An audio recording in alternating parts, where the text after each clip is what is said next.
Hello again, everyone. We are back, and today we are going to be talking about the unification of China. It's been a little while since we've been here, so let's just get right into it as per normal.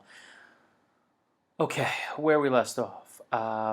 We had the creation of agricultural production in the river systems. We developed a patriarchal society that tended to be based on war. We had the development of metal tools, and then you had the dynasty system, followed up by the feudal system, which of course is the worst government ever. And then they came up with an excuse for everybody to take over everybody else, and that was our mandate of heaven. And then we finally collapse into this. This is the period of the warring states in which everybody's fighting each other and there's chaos and no one really looks at themselves as Chinese. In fact, we don't even really have the word Chinese.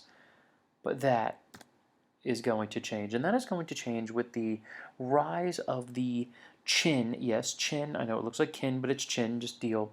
With the Qin Empire in kind of the northwestern section of China, under their great leader Shang Yang, this empire is going to be able to start to come together, and the Qin area and the Qin dynasty is going to become one of the most important, if not the most important, in Chinese history. And that is going to be because of this man, Shi Huangdi. Shi Huangdi is the first emperor of China. And, I mean, swag, right? I mean, look at what this guy's wearing. I could not rock that today. You could not rock that today, but he could. All right, here's the deal. The first emperor of China, the way that he was able to unite the empire was through military conquest. He was a great military leader, but it's his development and order of control that was most important, and that was using this concept of legalism. Legalism was developed from the Book of Shang, which we believe to have been written or at least stated by Shang Yang, the founder of the Qin state. And the idea of legalism, okay, there were a couple different things going on. First of all, I have a couple names here, Han Feize and Zunzi. Here were two guys that were really important in developing the concept of the Book of Shang and the ideas of legalism, really anywhere from around the year 390 to the late 280s BCE. All right. The basic idea of legalism is this, is that you have very clear and strict laws. You make your expectations very simple, very easy to follow, and then everything is clearly outlined and punishments are swift and severe. The idea behind this is that you make people fear to commit even the smallest crime, then people will hesitate in actually committing larger crimes. Also, you have under this basic idea the concept of collective responsibility, in that penalties on you can then reflect on your family. Okay, and some basic examples are like if you steal something, you get your hands cut off. If a child tries to start a revolt, say someone tries to start a revolt against the throne, not only is that person captured or killed, but so is his whole family. Any works that oppose them get destroyed. It's brutal, yet in the end, it's very effective. And Shi Huangdi, as you see the scary man with the dragon there, he used legalism very, very effectively. He created himself a power base, in other words, that all power centers or major cities that were outside of his capital at Xianyang were destroyed or the people were moved. He will then develop a sophisticated bureaucracy that everyone is appointed by him. So he uses that simple concept of governors and states that he will rule. However, everybody answers to him, and in order to keep the governors in check, their families are kept in the capital. So if you don't do a good job, you know what happens. He develops a standing army. Guys, huge moment in history. The development of standing army is gigantic because here you have a strong centralized power base. You can't be challenged and you control the military. And as we're really going to learn about Rome later on, if you control the military, you control everything. He is going to build roads and canals all over the place. Okay, it's going to be amazingly effective on how solid that is. This idea of roads and canals, and we're going to get greater transport not only for his military but for economics, and we're going to see the economy grow, and then China's going to get locked into the trade road, the Silk Roads, and then that's going to grow. He's also credited with building the Great Wall, but guys, in the end, I mean, it really wasn't that big a deal. I mean, it's a cool thing. We look at it from space and we're like, oh, the Great Wall of China. Well, I mean, first and foremost, it's a huge graveyard. Over 1 million people are buried in it because if you died there, they buried you there. And half the time it wasn't that effective because, the nomads just rode around it. So, not really that big a deal. He was also big on history. He would destroy all ancient works that challenged him. He established himself as almost kind of year zero, although he did keep books on medicine, ancestor worship, and agriculture, which of course is really important. And there was no doubt that this man was in control. Feudalism is dead. We're never going to go back to it. And from this guy, so starting in the year 220 BCE, and going until 1911, he sets the tone for how rulers should be ruled. And he was brutal. He was not a nice guy. I mean, the whole idea of like, why are we learning about him? I mean, my favorite, if you will, was one time that there was a, a scholar that actually like challenged his ideas, and so he had 460 of them buried alive. So he was not the nicest guy. But the reason why we talk to him is that he made China. China is China because of him. I have up there standardization. He standardized weights and measures. He standardized the money. He standardized the script or the language, okay, which also then increases literacy and communication. He makes China this idea of we're using this language, we're using this writing, we're using these standards and weights and measures, and that's what China is going to be. He expands upon transport systems, which I've already mentioned. He develops this command structure where if you look on the right, on the top, if you follow the mouse, here is the military structure.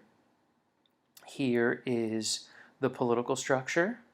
Here is the media, so we make sure that no one speaks out against the throne or else they die. It is effective. Everything revolves around the emperor. And guys, this is not going to change. What ends up happening is that you have the development of China. China starts to look at itself as a national people. As it expands, it will continue this and it just won't look back. Now, eventually, though, this is actually very short-lived. His son, heir Shi Huangdi, was terrible, so he was assassinated, and he had about a 10-year period in which there was kind of a scramble for the throne. But in the end, this guy was the one that establishes how things are done in China. And here's the Great Wall, as we see. Here is a map of the canal systems that they built. Again, you see the trade boats going up and down. Here's his tomb. Unfortunately, his tomb was pure vanity. As you can see, it was a giant, just incredibly large area with a pyramid. That's the pyramid today. You're like, hey, what about the inside? Well, we don't go into the inside. If you look here, it was supposed to be filled with gold, and a reconstruction of the world was built. Here's his tomb in here. This silvery stuff was supposed to be a lake of mercury. So when you have that much mercury, it pretty much kills everything. We have tested it. There are high levels of mercury around the whole area, so we're not going to go in there. It's also been reported that there's booby traps and all sorts of other stuff, so let's avoid it.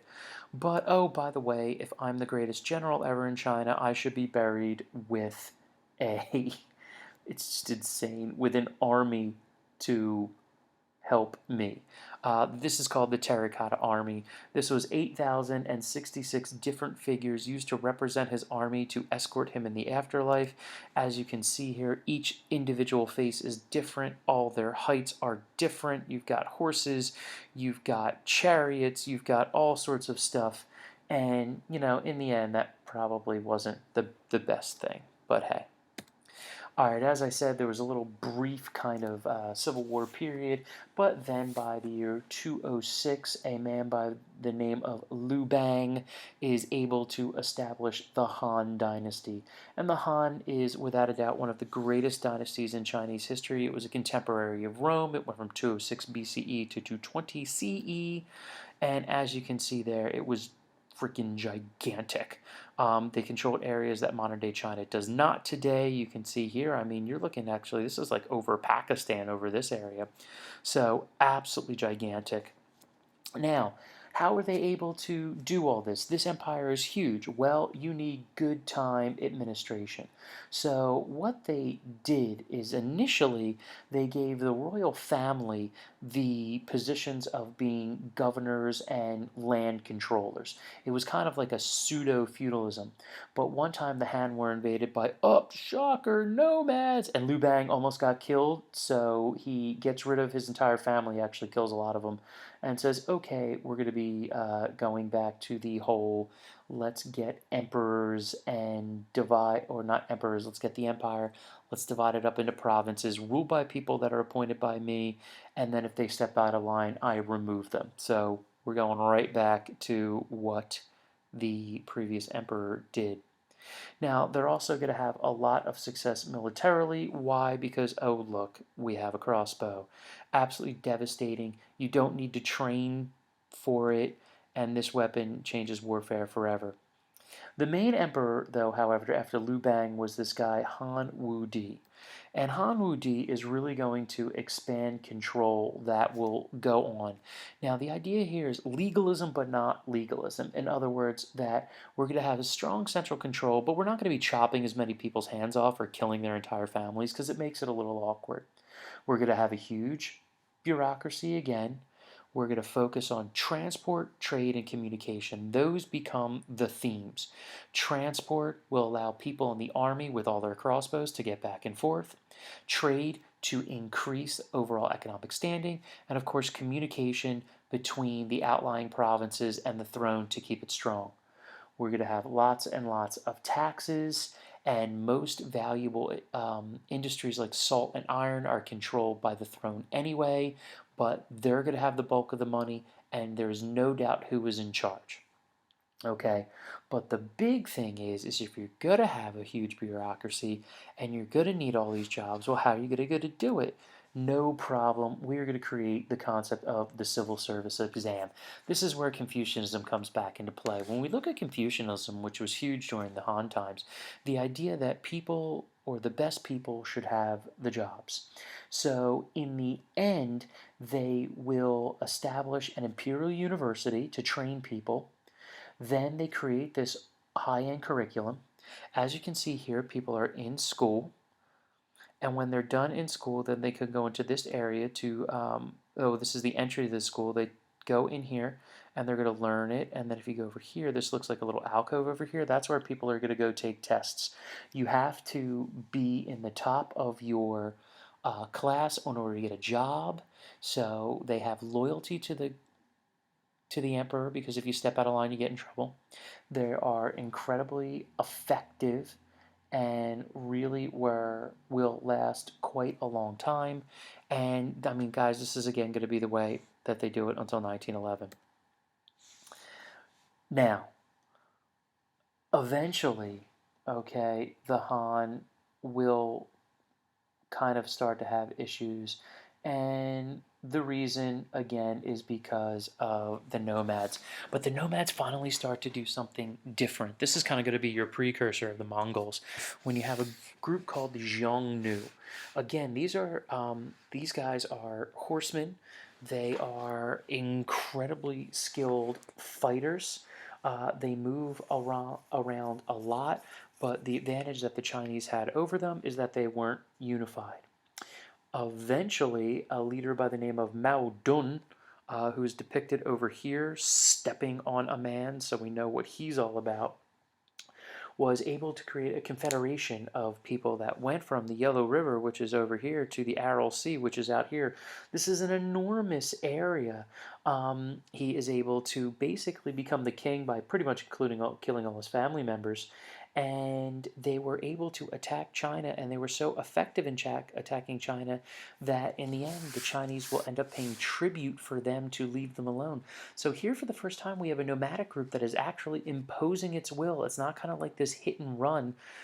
In a lot of ways they're kind of like the Hephthalites in that they're coming in, they are just doing massive damage, but then they're kind of staying around and they're able to have really a couple decades in which things are very, very good. Now, unfortunately for them, the Han are going to be able to get reorganized and under Han Wudi come back and attack them. Um, but in the end, this kind of weakens them up a little bit because we're looking at about 135 BCE. So here you only got about 70 years till the Han fall. What's going to end up happening is that they end up getting a series of rebellions because of poor economic standing. The emperors were very ineffective. The commoners wanted to get some more land and opportunities, which I'll be talking about a little bit later. And in the end, you start to get a weak center bureaucracy. The government then starts breaking into factions. Royal family members start attacking each other. Actually, in the year 189, there was a small uprising that killed 2,000 eunuchs, poor guys. Like it was already bad enough for them. And basically, they just collapse from within. So, unfortunately, for the Han, you actually don't have them taken over, but they fall apart. However, when you take the Qin and the Han, you get the establishment of China, and guys, they're never going to look back as one of the most powerful empires on the planet for about 2,000 years. All right, make sure we get our notes, throw a comment up here for me, and I'll see you tomorrow.